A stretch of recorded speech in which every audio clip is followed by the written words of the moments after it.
women in trucking, I'm going to get into that. That's a special place. I've been in it since day one, since literally the thought really happened. And it has been set out for the mission for women to know that there's a place in the industry, in transportation, logistics, and trucking for women. Welcome to Beyond the Bulldog, presented by Mack Trucks. I'm your host, Brian Wright. What you can expect from Beyond the Bulldog is to learn, enjoy, and participate from the comfort of your seat, whether on the road or off. You'll engage in topics and stories from people that work throughout the trucking industry. This is mile marker 24. This is the second of 3 episodes with Ingrid Brown, who has served on the board of directors for Women in Trucking since its inception over 18 years ago. In this podcast, you'll learn the challenges women face in trucking, the support provided by Women in Trucking Association, and the wide variety of jobs available for women in the trucking industry. You're listening to Beyond the Bulldog, presented by Mack Trucks. We are here with Ingrid Brown. She is on the board of directors for Women in Trucking. I am. Today's topic is just that. It's women in trucking, how things have evolved over the years, and it starts with you. Oh, my goodness. Good morning. Good How morning. are you? If you will, introduce yourself for those listening and watching. Oh, I'm Ingrid Brown. I'm a professional truck driver, 46 years. I'm the operations manager for the refrigerated division of Blackjack Express, LLC, out of West Memphis, Arkansas. You started Rollin' B, LLC. It rhymes. Why do you think I did it? And it used to be because I live on the state line between Boone, North Carolina, and Mountain City, Tennessee. So for a while, I lived 9 miles from my farm at my dad's house in Tennessee. So it was like Rollin' B, LLC in Mountain City, Tennessee. All right, so I have a lot of time riding down the road. Yeah. Can you tell? So Rollin' B, how did you come up with that? Your last name? Yeah, I'm a, Brown B. Mm-hmm. I don't know. I like and of course I had to do the oddity of the ROLLIN apostrophe and, so so you now. are in Boone. Yes. There's no G here in North Carolina. No. So back in the day, there weren't all that many women driving trucks. Why did you start? Well, I didn't look at that. I really did not look at it until trucking pointed it out. I grew up in a man's world, and I used that very favorably in the most positive way I can say. Growing up in a road construction company with my dad and my uncle was nothing but men. My uncle had 3 girls, and there were 2 of us. I have an older sister. And so we were the only girls around, and good luck getting anybody to go, want to go flag or learn to run equipment while I was the one. Like I think I said before that I was the other boy that they didn't have type thing because I love dirt. Mud puppy. That's what, you know what? You just dragged that out of me. They used to call me Mud Puppy when I was little. Mud Puppy. How did that come about? Because I love the dirt. Yeah. I mean, if it was dirt, I was in it. Most people have sandboxes in their at their house or, for their kids. No, my dad brings a dump truck load of dirt and dumps it in the backyard, and I have a dump truck hill of dirt. So, but anyway, yeah, childhood memories here. Yeah. Getting into it, I honestly did not ever think about being the only woman, or there not being women around for me to see. Yeah. The industry brought it to my attention. They pointed it out. They said, "Hey, did you know there's none of you around?" And I'm thinking, none of me of Ingrid or none of me of women, Right. And it was really a combination of both because I wanted the success in it. So, I was going to push harder than anybody. It didn't matter what gender you are. And my steering wheel doesn't matter. It doesn't care what gender holds it. It just wasn't a factor in things. And when I did realize it, and it was really subtle, other than it was really cool to run up on one of the girls and be able to sit down and laugh and joke and, haha, he didn't think I could do this, but yep, I showed him or, hey, they wanted me to do that. And it was really, I wasn't sure how to do it and I didn't really have the strength to tighten something down and, guys showed me different ways how to do it or whatever and figured my own way out of having to do the same thing with the same results. So. Yeah. Well, I think we already nailed kind of the theme of this whole thing. You didn't think about gender when it came down to you wanting to drive a truck. No, not at And all. that's really what we're after here. It is. When it comes down to it. We'll have a long conversation about essentially that. Yes. But along the way, you've learned a lot of things, encountered a lot of obstacles and challenges, and we'll get a chance to talk about those. I'm excited. Did you ever think you were going to be in trucking this long? No. Everything that's been in my life has not been planned. I never went after anything that's happened, whether it be an achievement, an acknowledgement, anything. I didn't go looking for it. Mm-hmm. Kind of like you came looking for me. It was kind of like, wow, how did you find me? I want to know how how it happened. But I don't know. There's not anything in my career that I ever dreamed and set a I guess you could say, set in sights, looking that this is what I'm going to succeed at. Yeah. My thing was I just wanted to succeed at making a good living, making an honest living, helping anybody I could possibly do with that. And it developed into where I'm at today of sharing that and trying to advocate for others. They can do exactly what I've done in 46 years. Mm-hmm. Similar to a buddy I used to work with, and he had a pretty big contract with a company, and I would always hear him on the phone. He's like, the answer is yes, tell me the question. Because that was his thing. He didn't necessarily have that next step, that next plan. Maybe he did, and that was just the way of communicating. But, if you keep saying yes to opportunities, it leads you in the right direction. Yes. See? Yes. That's a great wordplay, but at the same time, it's not. You're exactly right. The thing is I've never backed down from somebody asking me to do something. Mm-hmm. If I didn't know how to do it or what to do with it, I have surrounded myself with people by choosing to put myself out to meet people. My relationships are formed not on a business factor. Mm-hmm. They're formed on a friendship factor, and then business happens. Most people have business relationships that form into friendships. Somehow I have friendships that form into business relationships. So, there's not a no. And that's kind of not a good thing sometimes, too. You need to learn to say no, and I don't have that feature. Right. It's not plugged into my life. Mm-hmm. I'm going to figure it out one way or the other, or I'm going to find somebody that has the knowledge to help me figure it out and the answers, and then I'm going to implement it. There's a lot of that in trucking. A lot of that, especially with women. Whether people are asking, yes, or whether you just encounter it, on the road and something pops up. Now what do you do? And no offense, do you cry or do you fix it? Save the emotions because they're just going to cloudy things up whenever there's a really hard decision on the side of the road or an accident or something like that. I went to Florida a week and a half ago, almost 2 weeks ago. And on my way down through New Albany, I literally, physically, about 150 feet from me, witnessed a fatality. Watched it from start to finish, saw what was going to happen, and was screaming in my car but of course, there's nothing you can do. I realized that it was after the fact, got back in my car, left, and got about 15 miles down the road, and I got the emotional side of it. And I think before, if I had not been exposed to having to make decisions in the industry, I would not have been trained, my body and myself, to have reacted with trying to take care and that kind of thing before I emotionally, So, gosh, you got another story out of me. Yeah.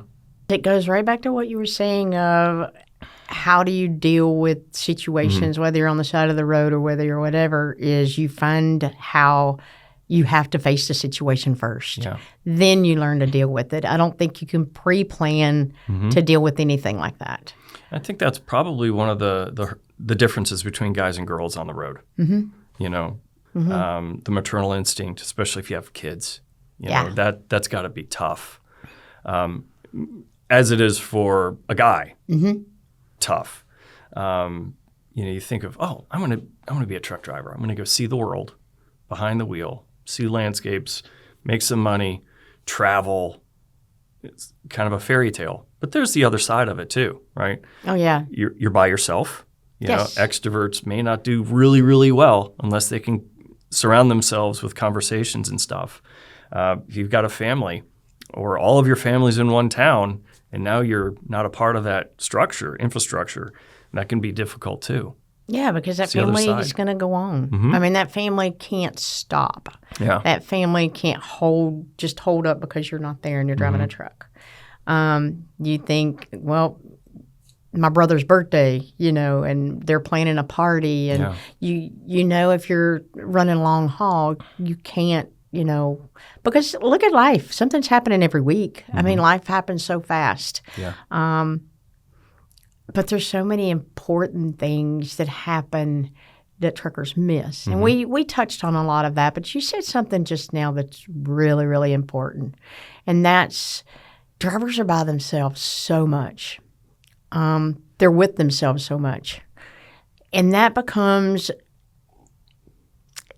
they have to either find things to occupy themselves, like listening to podcasts, listening to music, listening to audiobooks, but still the hours that you sit in a seat, looking at that white line, looking at the cars around you, trying to be defensive, trying to drive ahead of everybody, making sure that you feel good, you're healthy, all of that stuff. I mean, that's a story within itself.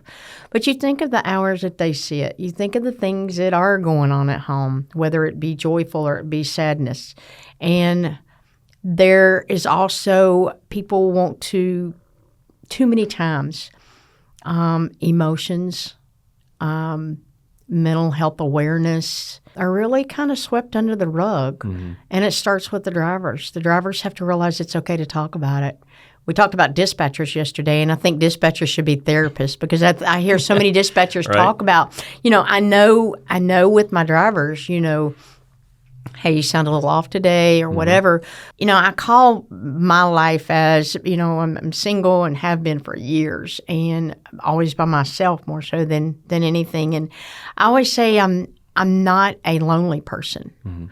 The only lonely I have in my life is when I miss things that I can share with others, because there's not always somebody around at 2 o'clock in the morning to call and go, you know what, So the mental awareness needs to start with the drivers themselves. Yeah. But when you get to a certain point of that, drivers can't see that they really need to possibly change up and open up and talk to somebody or reach out.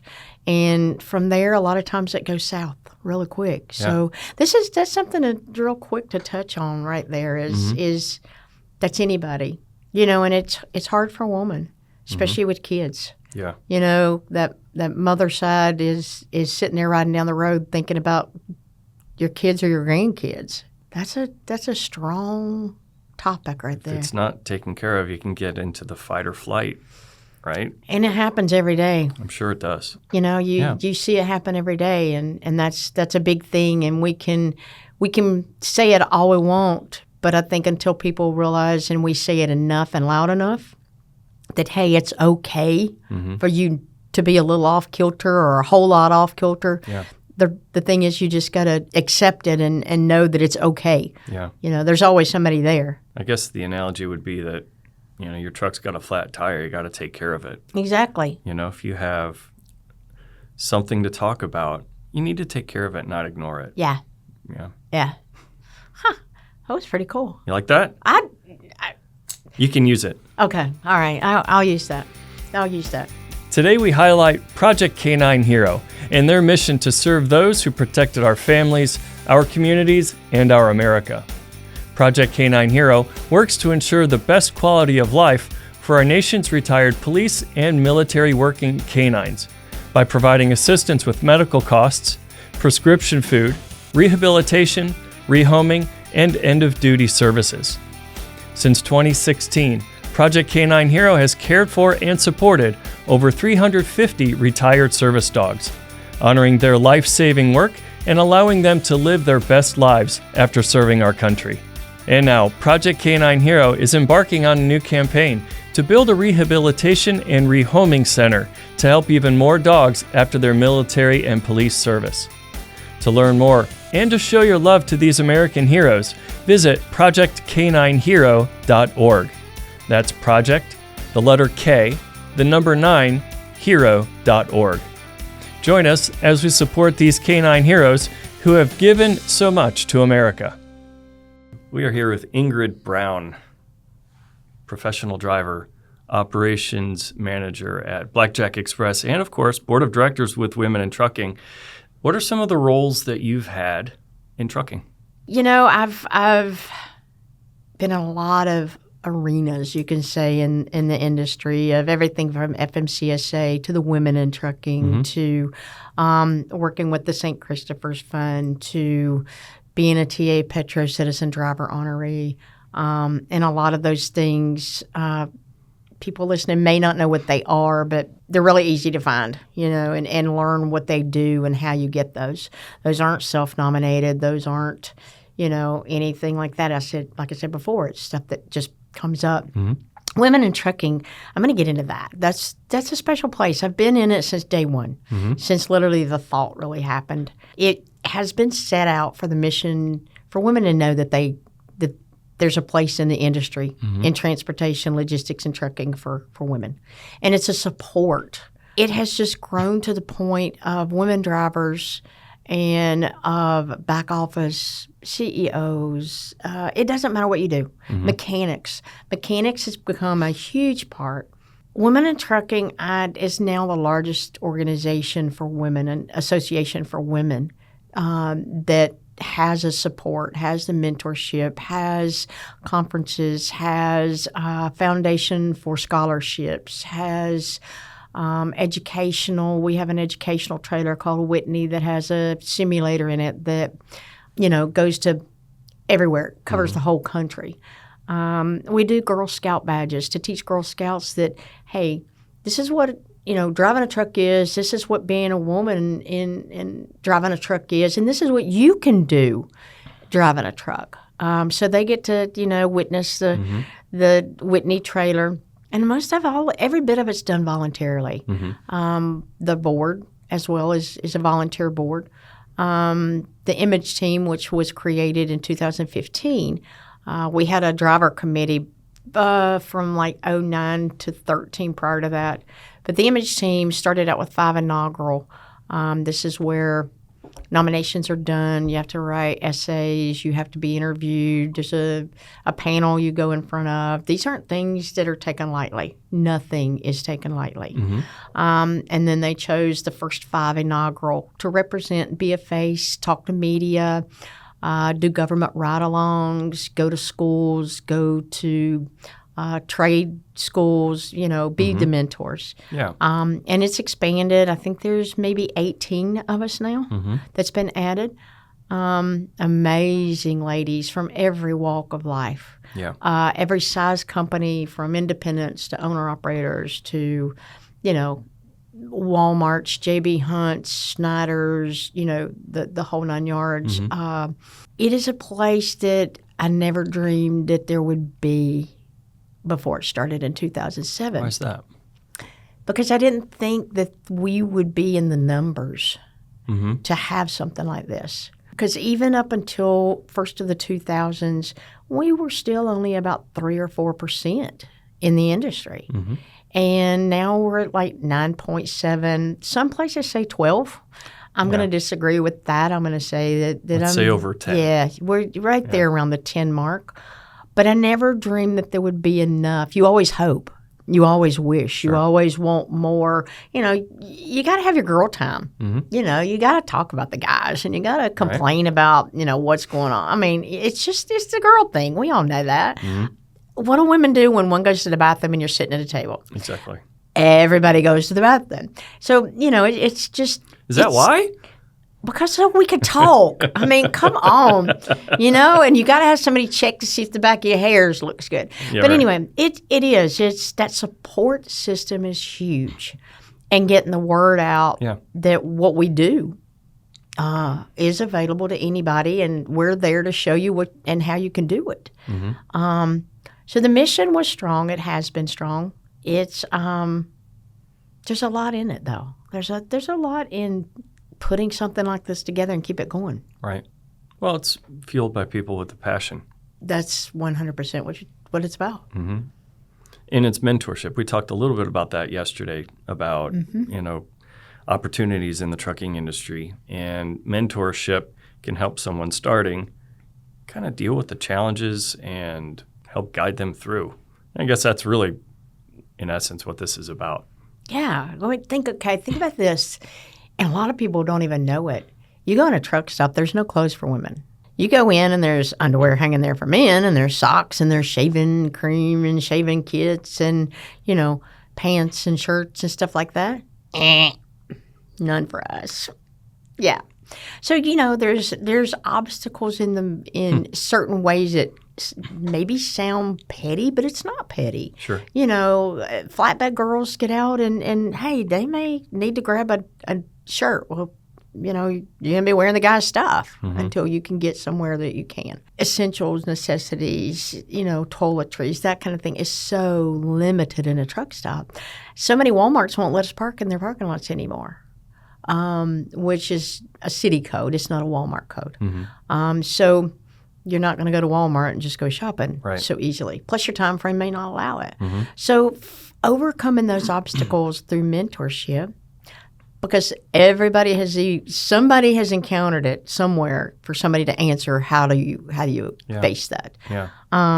There's a difference also in health between men and women. And when you start looking at the health issues between the two, it's kind of hard to send the women to the one telehealth doctor that treats all the guys. So when I say that it's an equal across the board, it is equal across the board in pay and the job and the expectation type thing until you start getting to the fact that there is a difference in the gender. Sure. Those are a lot of the things mentorship really helps. Helps a lot when you got kids, when you know that you've got aging parents and who's the one that's usually at home with them if they have to go see about them or take care of them. It's the mom, it's the wife, it's the sister. So these are a lot of things that there's a lot more mentorship in the women's side than there is the men's side. Plus, we talk more.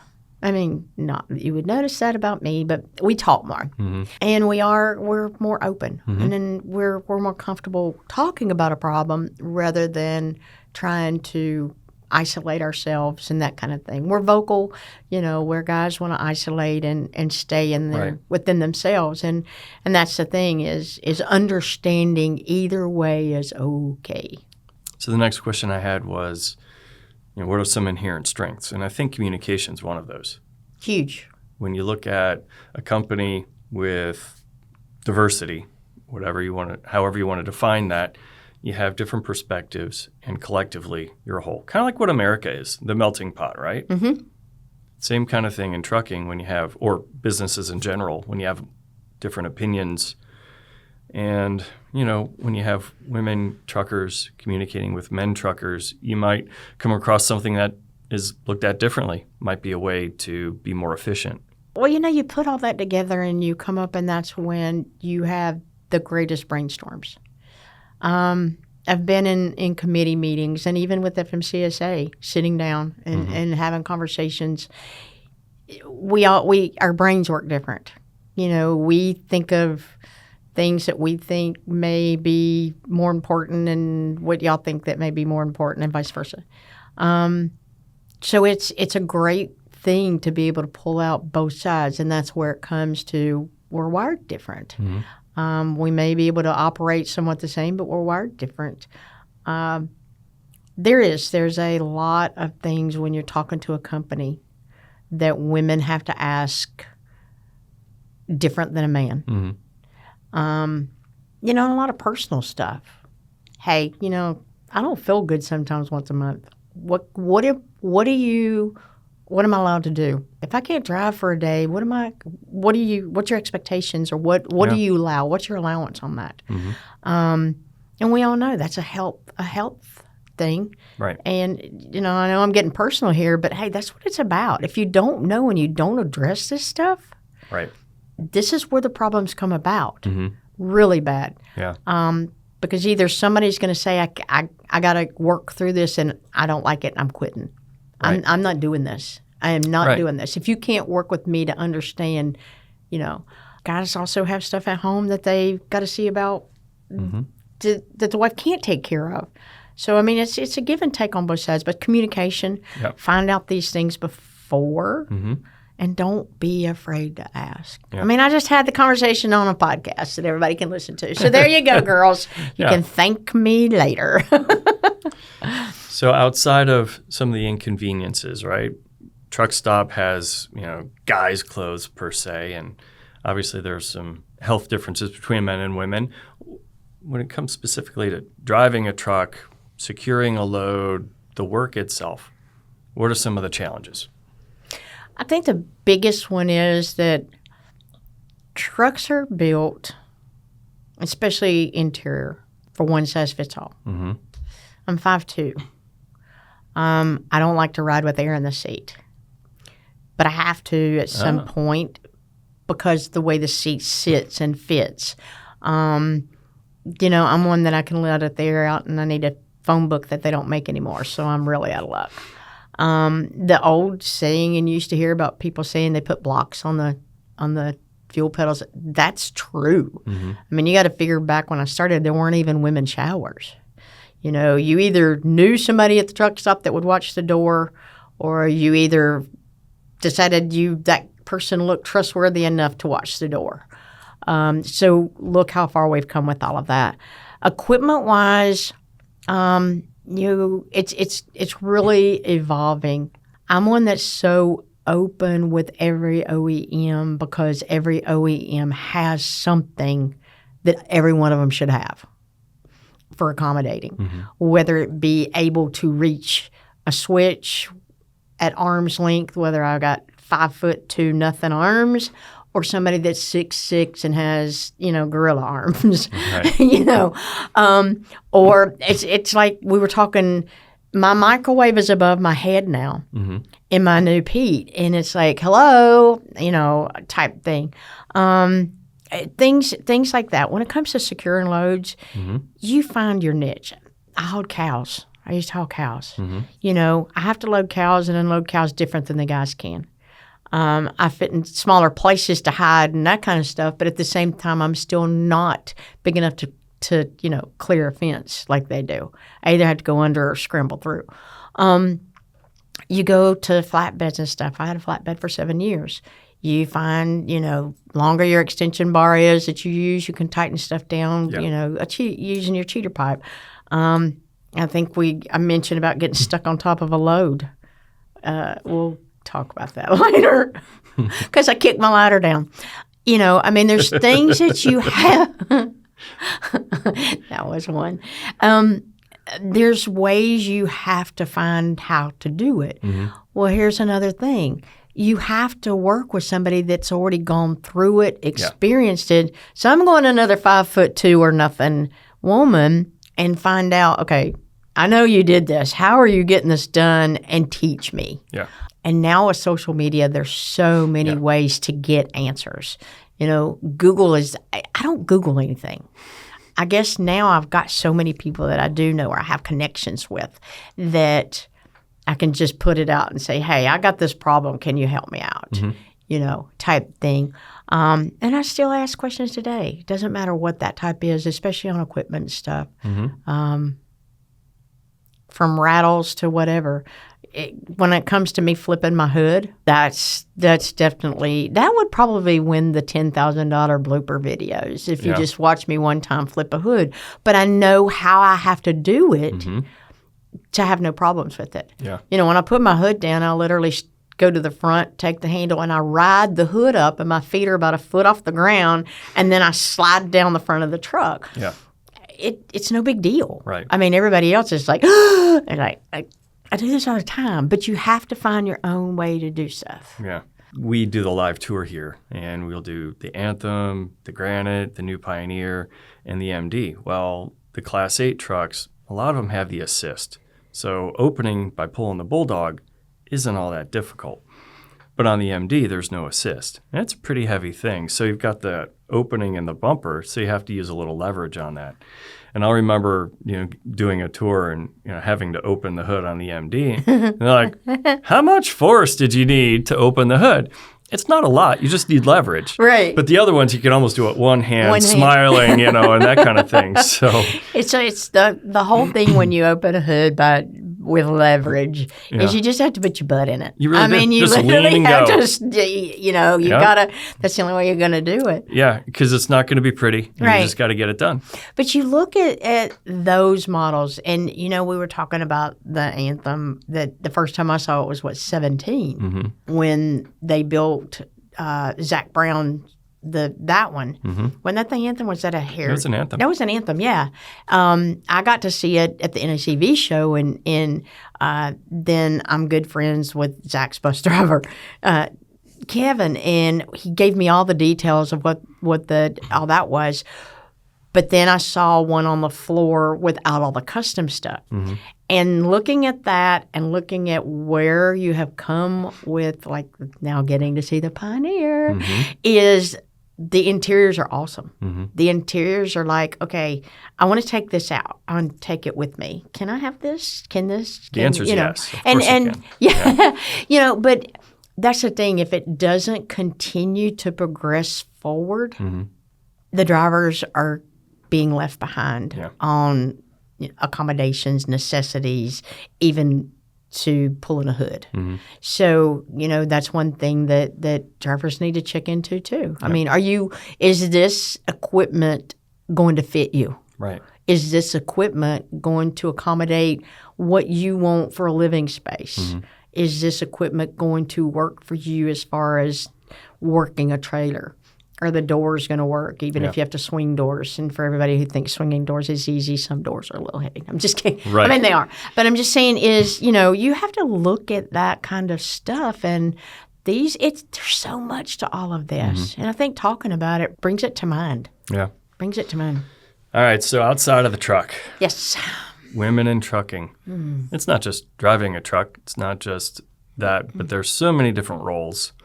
Everything from literally the mechanic side of it to working in an office of a larger company in HR, dispatch, CEO, everything in between, bookkeeper for a smaller company. So there's opportunities everywhere. So we were talking about 10% of the drivers are female. Yes. But in the office, it's a larger percentage, somewhere around 30, 40% generalizing. Right. So what kind of opportunities exist for women? I'm going to go to mechanics first because mechanics don't get mentioned enough. Mechanics, there's a place. There's 2 female mechanics that I know of. One is up in Omaha, Nebraska. She works for TA Petro, and I think every OEM and everybody has tried to get her. I mean, she is amazing.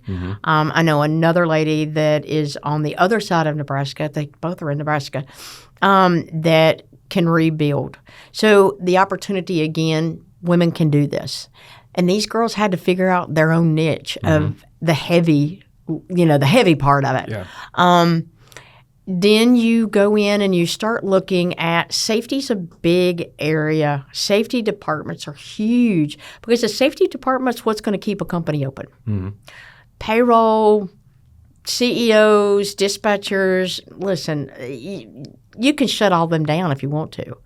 But the safety department, with keeping a company open and working through FMCSA and making sure that the equipment's maintained and that kind of thing, your safety departments are huge. And there's so many areas that people can go in with that, whether they want to work with drivers or they just want to stay, to the office side, or if they want to work with the FMCSA side.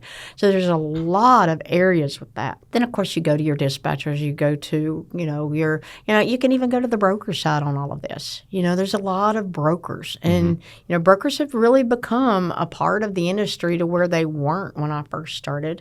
And with Women in Trucking, we also have what's called the Women in Trucking Foundation. And I'm on the board for the foundation as well. And what we do is we raise money and we give scholarships to anybody that places an application and you fit the criteria, which is very easy to do, and you get $1,000 to go towards any type of school you want in logistics, transportation, and trucking. If you want to be a mechanic and you want to go to school, you can get the $1,000, and this is done twice a year. If a broker wants to go to broker school, it's $1,000 towards their school. So it's something that, you think it's just $1,000. $1,000 goes a long way, even if it's a driver and you want to go to the driver's side. The foundation has now moved under, it was actually separate, even though it was the same. Right. Now it is moved in with Women in Trucking, so we're really pleased for that. The board of directors is a large part of the donation process. The board of directors are expected to on donation as well as anything or anybody else. And that's a really good thing, because if you look at some of the other areas that you do your scholarships that way from, when people are actually investing, they make sure and make the right decisions. So it's been fun to watch. I think we had like 150 some this last round. So several of us get together and go through the applications. And it's just, that's really cool, because you get to see where people come from, and you kind of get to see a touch of what they're looking for. And then, of course, they're invited to the big Accelerate conference and presented, and then they get to be a part of that for the weekend. And it's just a really great way for people to see all sides of it. Women in Trucking is also really big on recognition. There's several awards, like distinguished in logistics or distinguished in the transportation. My mind's just going to go blank. Driver of the year. Anyway, there's a whole list of them. You can go Google that. Yes. But that being recognizing, we have a thing called Salute. It's Women Behind the Wheel, and it's at Louisville at Matt's every year. I've done it since about 2010 was the first one, and up to 500 women, and they all get red shirts. So we have a sea of red shirts, and then men come. If you have a CDL, it doesn't matter. You're invited. And it's, big thing is a huge cake of the Whitney truck and trailer. Huge. I mean, huge. Yeah. And, giveaways, this type of thing. But there's also recognitions for the amount of years of driving. And if you can sit there and imagine they start out with how many's been driving a week. Right. Stand up.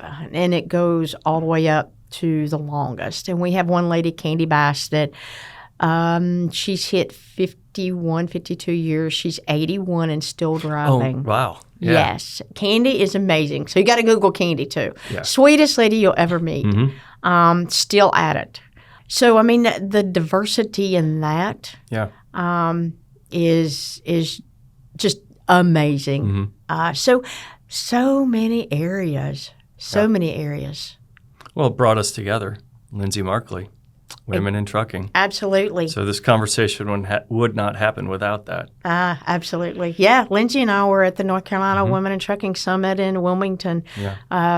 I was on the driver panel, and Lindsay was the moderator. Okay. Yeah, we met the night before, and we were like, she was like, I think I know you. I'm doing a moderator thing. I'm like, I think I know you. You are the moderator. That's funny. And now I'm, went to dinner with her and Robert, her husband, last night, and we talked about this exact same things and how just the North Carolina Women in Trucking and Ben Greenberg and everybody have really opened and people like Lindsay. I mean, you've got some amazing women here, and it reflects on the amazing women in the whole industry.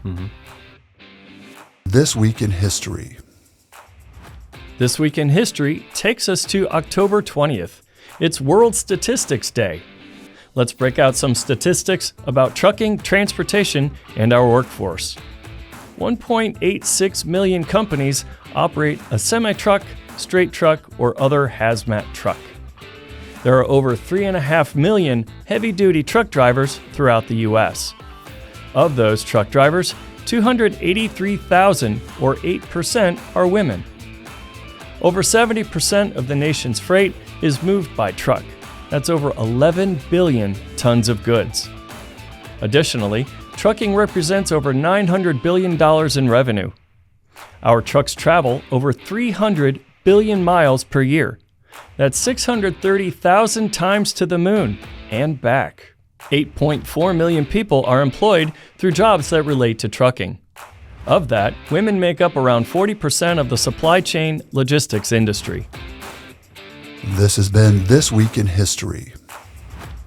We are here with Ingrid Brown, professional driver, operations manager at Blackjack Express, Women in Trucking Board of Directors. Ready for the fastball? Lay it on me. So what's the problem? What's the problem with, let's call it discrimination, with the challenges that women face in trucking? What's the root cause? Incorrect communication Okay. and lack of communication. All right. Incorrect information is the best word for it. Mm-hmm. Too much social media. Social media not presenting the correct facts, and it's starting to create a divide and a division. You know, when you take a situation with women and you have one side that feels like that if women weren't in the industry, there would be more jobs for men, or there'd be more freight to haul at higher rates, or, you know, and we hear this. You know, this started the division years ago. I was listening to it pretty hard about 25 years ago. Actually, right around listening to WLW 700 Bozo and Steve Summers at night. And there was a gentleman called in and said, you know, they were talking about the cross-border and women, and if women would stay home where they belong in the kitchen, that there would be more freight for men and the rates would, you know, more pay. And at the time I was driving with my ex-husband and I was laughing. You know, I'm just kind of like, listen, I've dealt with this for 20 years of hearing one ear and out the other. The problem is today nobody's letting it out the other ear. Got it. Now they hear it, they take it to heart, and yes, I took it to heart then, but I wasn't in a space at that time, being basically the only woman around, that I had anything or anybody that would listen or anything I could do about it.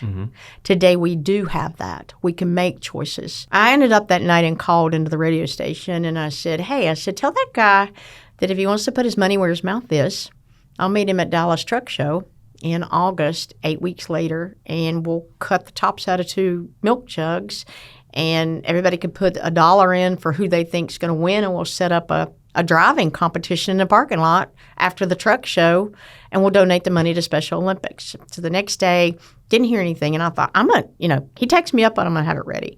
Called Special Olympics, got on home with Norm Schneiderhan, who did the world largest convoys for Special Olympics, and he's like, I'm in. I'll be there. Randall Riley, that ran the truck show, Randy Schrontenberger, he contacted me, told me we could use the parking lot. They would clear it the morning of. The guy called back in to the show, took the challenge. Oh, cool. Didn't know who he drove for. My ex-husband was like, you're on your own. You opened your big mouth. What are you going to do when he stomps you? And I said, nothing. It's not about that, and this is why it is. It's not that a woman needs to win. It's the fact that the women are here to play the same game that the guys are playing. Right. We're in this. We're, put me in, coach. We got it. Yeah. And it was amazing. We raised $13,000 in 8 weeks and had a blast. I will say I did beat him. He drove for Swift. I ran my own authority. But the whole thing, we did it for like 3 years down there. And chose different people each year. But the whole thing was women came to the table. Yeah. All you have to do to be a woman in this industry and be successful is do your job, do it well, do it better than everybody else, and treat people right. You're not going to get, you have to let water run off your back when it comes to people and comments. And I think social media stokes this. It does. They want this diverse, they want this continued gnawing and fighting and putting one side down and then creating, confrontations. And that's the whole problem is, when you pour gas on a fire, it's not going to go out. Right. And the only way it's going to go out is as long as there's nothing there to burn to pour gas on. What advice would you give companies? Don't ever sway from being equal. don't ever give one side more than you give the other side. And I still don't like the side deal, but literally that's life. Don't ever, ever, ever feel like that, I can this one time give this driver a certain, extra of this or that or the other. Because drivers know. I think drivers have eyes in the back of their head and, 2 more sets of ears and exactly 10 more mouths. But, and the thing is if you literally stay even across that board and fair and equal to all, then carriers have nothing to worry about. It then falls into the driver's lap. And 9 times out of 10, all of this is out in the driver pool. It's not an office and driver situation. The drivers are going to blame it on the office. Mm-hmm. They're going to blame it on the carrier. But that's an easy way to throw it off. And it's like I said, and I've made this my, I don't know what you call it, tagline, whatever it is, my steering wheel doesn't know the difference of what gender holds it. Mm-hmm. I've said that for 40 years, and it really doesn't care. Yeah. As long as you get it from point A to point B safely, we're good to go. Yeah. What else would you like to add to this conversation? I'd like to say that I'm proud of Women in Trucking Association. Yeah.